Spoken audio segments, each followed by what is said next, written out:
If you're like me, you probably love keeping up to date with the cutting edge of modern games. Perhaps you watch video game news to keep up with what's going on in the modern video game space, or you're constantly refreshing Kickstarter to keep an eye on what's going on in the board game arena. Either way, there's no doubt that game design has come a long way in the past few decades. New technologies and innovations in design have made it possible to create games that we could only have dreamed about just a few short decades ago. However, while games today may be better than they've ever been, they could only reach this point because they're building off game design wisdom that has been built up over the past several thousand years. People have been playing games for most of recorded history, and today, I'm going to be looking at how game design has evolved over history by looking at the oldest category of games known, race games. Some of these games are known to be at least 5,000 years old, and maybe even older than that.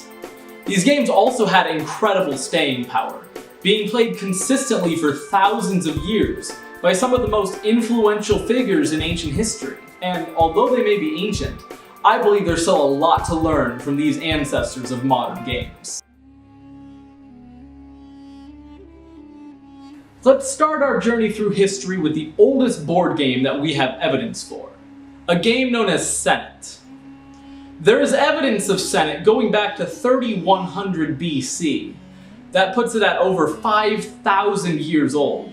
However, the oldest intact SENET board that we have dates back to Egypt's Middle Kingdom period, which dates it at between 2050 and 1800 years BC. While we don't know all the rules of SENET, we can learn the basic rules by examining fragments of ancient texts. We know that players each had a number of pawns that they would move around the board by rolling dice, and the winner of the game was the player that could get all of their pawns off the board first. We also know that this game had some level of spiritual significance, as the journey of the pawn around the board was seen as representing the journey of the soul through the Egyptian afterlife. SENET was such a huge part of Egyptian culture that images of people playing SENET can actually be found in the Egyptian Book of the Dead, and SENET boards have been found in many Egyptian pharaoh tombs. Like most of the very ancient board games that we have discovered, SENET is a type of game known as a race game. This category of board games is very intriguing because they're both very old and extremely widespread throughout the ancient world. The rules of most race games are very simple and pretty similar to one another. Both players have a certain number of pieces or pawns on the board, and they move around the board and try to get all of their pieces off before the other player. Usually players move around the board by rolling some form of dice, and many games also have a way to knock their opponent's pieces off the board, sending them back to the beginning of the track. The size and shape of the board can vary from game to game, as can the number of pawns, the type of randomizer used, and the path that the pawn must move around the board. Race games are extremely common in the ancient world, so much so that according to David Parlett in the Oxford History of Games, any civilization that has games has race games. These games have been found everywhere from Egypt to India to South America, and although each culture has their own version of the game, they're all surprisingly similar to one another. Some other examples of ancient race games, and I apologize in advance for the pronunciation, include the Royal Game of from ancient Sumeria, Ptolemy from South American cultures such as the Aztecs and the Toltecs, and Mehen, another Egyptian race game which is played on a spiral-shaped board and named after an Egyptian snake god of the same name, known as the Coiled One. Ptolemy is actually a really interesting example of an ancient race game for two main reasons. Firstly, being in South America, it's very geographically distant from the other race games, and therefore is unlikely that it was influenced by those designs. Secondly, it's actually a subcategory of race games, known as a running fight game. This category differs from other types of race games in two main ways. Firstly, when you reach the end of the board, your pieces don't go off the board, instead they continue around in a loop. This is because of the second main reason. The goal of these types of running fight games differs from other types of race games. In a standard race game, your goal is to get all of your pieces off the board. In a running fight game, on the other hand, your goal is actually to knock your opponent's pieces off the board. Last man standing wins. Patoli is also a great example of another common aspect of these ancient race games, and that is gambling. Because these games often used a sort of randomizer to control movement of pieces around the board, such as dice, bones, beans, or seashells, this made them a prime suspect for gambling. Patoli is no exception. It actually built the gambling into the main rules of the game. Each player had 6 pawns, and at the beginning of the game, they would wager 6 of their personal possessions. Every time a player lost a pawn, they also lost one of their personal possessions that was associated with that pawn. While race games may be some of the oldest board games that we know about, they're also some of the most long-lasting. These games have been played continuously since they were first invented, even up to the modern day. One particularly important family of race games is known as the table game. In fact, this category of race game is the ancestor of modern backgammon, one of the most popular board games played today. Table games get their name from an ancient Greco-Roman game known as tabula, which means plank or board. Tabula dates back to roughly 470 AD and is believed to be the direct ancestor of modern backgammon. In fact, the two have incredibly similar rules. The only major differences between tabula and modern backgammon is that in tabula, the player rolls 3 dice each turn instead of 2, and all the pieces begin off the board, whereas backgammon begins with all the pieces already on the board. Backgammon, the modern version of these table games, is now one of the most popular board games throughout the entire world. It has international competitions in countries all over the world, and major tournaments can have prizes in the tens of thousands of dollars. Not bad for a game whose basic rules have been around for thousands of years. Another modern board game that has its roots in ancient race games is the game of Chutes and Ladders. This game actually originated as Snakes and Ladders, and goes back to the 2nd century AD in India. One thing that makes this game stand out from other race games we've talked about so far is that Chutes and Ladders is entirely luck-based. There's no skill involved whatsoever.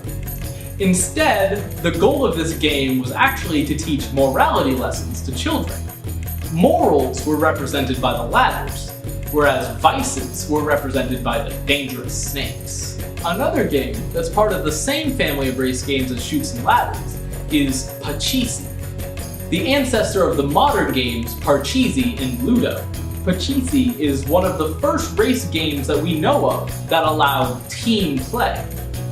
It's also interesting in that it used the same cruciform-shaped board as Patoli, found halfway around the world.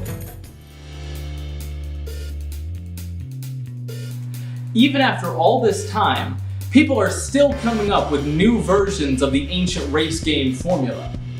A more recent example, which takes full advantage of the running fight mechanics of trying to knock your opponent off the board, is the Hasbro game Sorry.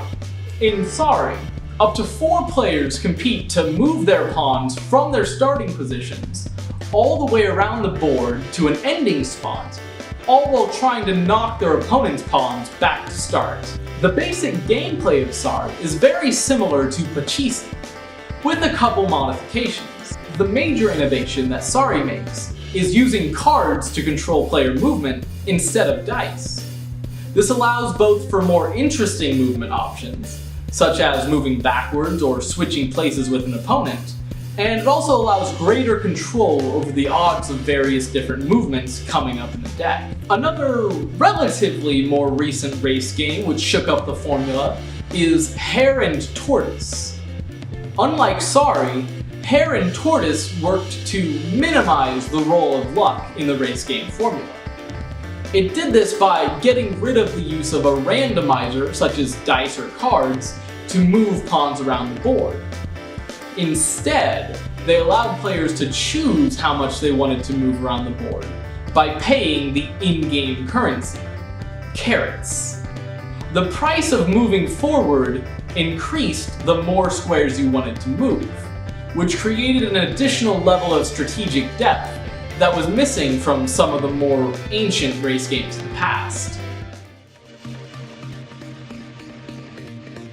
Despite the innovation of modern race games such as Sorry and Hare and Tortoise, and despite their long history, I still believe there's a lot of room for innovation in this ancient category of board games. One area that is still full of interesting design space is the movement mechanics of the game themselves. After all, the entire point of the game is to move your pawns from the beginning to end, and therefore having more interesting movement mechanics could make for a much more innovative race game. Although Sorry came up with the idea of using cards to move pieces around the board instead of more traditional modifiers such as dice, I believe that they've only scratched the surface in the interesting types of movement mechanics that could be done with a system like this. In addition, I believe that there's a lot of interesting decisions that could be made with paying currency to move pieces around the board, and I think this is another area that is ripe for design exploration. Other areas that are ripe for exploration include the boards and the pawns themselves. While race game boards have been found in numerous sizes and shapes throughout history, for the most part, the spaces on those boards are pretty interchangeable, with the exception of a few special squares here and there. One way to add variety to this genre of game is to add more variety to the types of terrain that the pieces are traveling over. You could even use modern board game technology to allow players to build the track as they play, racing to the end of a board that is being completed as they go. Another area that is ripe for innovation is the pawns themselves. In most race games, the individual pieces are seen as interchangeable. One way to add variety to this ancient type of game is to give each piece unique abilities or movement mechanics. Perhaps you could have a cheetah piece that can move twice as quickly around the board as the other pieces, or a gorilla pawn that can knock opponents' pieces off the board as it passes. Having pawns with unique abilities and mechanics could add additional levels of depth and strategy to these games, and is an area that hasn't really been explored all that much in the past several thousand years. Thank you so much for watching. If you enjoyed the video, feel free to subscribe to the channel, and if you haven't already, subscribe to the Rempton Games blog in the description below. I'm still working out the schedule for this channel, so if something isn't uploaded here each week, there will definitely be a new article on the blog. As always, constructive criticism and topic ideas for future articles or videos are much appreciated in the comments down below. I'll see y'all later. Bye-bye.